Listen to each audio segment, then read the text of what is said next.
తెలంగాణ ప్రతిష్టను ఆకాశమంతా ఎత్తుకు తీసుకుపోయే పని చేశానే కానీ తాను ఎలాంటి తప్పు తలదించుకునే పని చేయలేదన్నారు బీఆర్ఎస్ వర్కింగ్ ప్రెసిడెంట్ కేటీఆర్.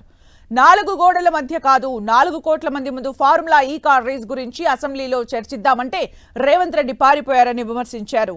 అవసరమైతే లై డిటెక్టర్ పరీక్షకు సిద్ధమని, తానంటే అందుకు రావడానికి రేవంత్ రెడ్డికి ధైర్యం లేదని ఎద్దేవా చేశారు. రేవంత్ రెడ్డి ఉడత ఊపులకు భయపడేవారు ఎవరూ బీఆర్ఎస్ లో లేరన్నారు కేటీఆర్.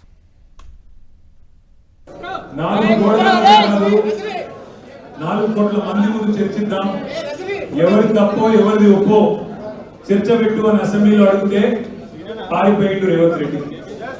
ఈ ఫార్ములా ఈ కార్ రేసింగ్ మీద నేనేదో తప్పు చేసిన అంటున్నావు కదా, కేసీఆర్ ప్రభుత్వం ఏదో తప్పు చేసిందంటున్నావు కదా, దమ్ముంటే అసెంబ్లీలో చర్చ పెట్టు అని అసెంబ్లీలో కూడా పట్టుబట్టినాం, పారిపోయిండు. ఈ బదనాం క్యాంపెయిన్ ఇంకెన్ని రోజులు నడుపుతావు? ఈ దేశంలో ఏ రాజకీయ నాయకుడు అనే విధంగా నేను అంటున్నా, నువ్వు ముందుకు రా, నేను తప్పు చేయలేదు, నిజాయితీకి ధైర్యం ఎక్కువ కాబట్టి అవసరమైతే లై డిటెక్టర్ పరీక్ష తీసుకుంటా, నువ్వు కూడా రా అన్నా. పత్తా లేడు, పారిపోయిండు. అడిగిందే అడిగి నేను కుల్లా చెప్పిన, ఇప్పుడు హరీష్ రావు గారు చెప్పినట్టు ఈడికెళ్ళి ఎట్టి పరిస్థితుల్లో ఫార్ములా ఈ రేస్ పోవద్దు అని చెప్పి మొదటి సంవత్సరం విజయవంతంగా నిర్వహించిన తర్వాత 2వ సంవత్సరం కూడా ఈడనే ఉండాలి అని చెప్పి ప్రభుత్వ పరంగా విధానపరమైన నిర్ణయం తీసుకొని మరి కొంత డబ్బులు చెల్లించినాం. 1 రూపాయి కాదు కదా, 1 పైసా కూడా అవినీతి జరగలేదు. ఈడికెళ్ళి పైసా పోయింది, అక్కడ ఉన్నది. ఇలా అవినీతి ఎక్కడ ఉంది? పనికిమాలిన ప్రశ్నలు తప్ప, చిట్టినాయుడు రాసిచ్చి పంపిన ప్రశ్నలు తప్ప ఏమీ లేదు విషయం. అందుకే నేను మొన్న చెప్పినా మళ్ళీ చెప్తున్నా, ఇది లొట్టపీస్ కేసు, ఈయన ఒక లొట్టపీస్ ముఖ్యమంత్రి. ఏది కాదు, వీళ్ళతోని ఏం చేయరాదు. పరిపాలన చేత కాదు, ప్రజలకిచ్చిన హామీలు నెరవేర్చే దమ్ము లేదు. అందుకే దద్దమ్మ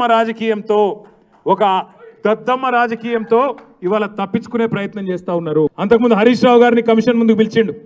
ఆయనకున్నదంతా ఒకటే షోకు, నేను నెల రోజులు జైలున్నా లుచ్చా పని చేసి వీళ్ళని కూడా పెట్టాలి కొన్ని రోజులు. అదొక్కటే ఆయన షోకు, ఆయనకున్న పైశాచిక ఆనందం అదొక్కటే.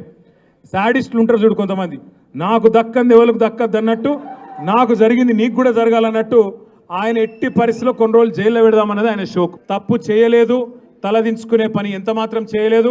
తెలంగాణ ప్రతిష్టను పెంచే పని చేసినాం, తెలంగాణ ప్రతిష్టను ఆకాశం స్థాయికి తీసుకుపోయే పని చేసినాం తప్ప తప్పు చేయలేదు. అది కాళేశ్వరం ప్రాజెక్టు కావచ్చు, ఫార్ములా ఈ కావచ్చు, ప్రపంచంలోనే అతిపెద్ద లిఫ్ట్ ఇరిగేషన్ ప్రాజెక్టు కాళేశ్వరం. అందులో చేయని తప్పుకు ఇవాళ కేసీఆర్ గారిని, హరీష్ రావు గారిని పిలిచి వాళ్ళని అక్కడ ఇబ్బంది పెట్టే ప్రయత్నం మన నాయకులు, కార్యకర్తల ఆత్మస్థైర్యం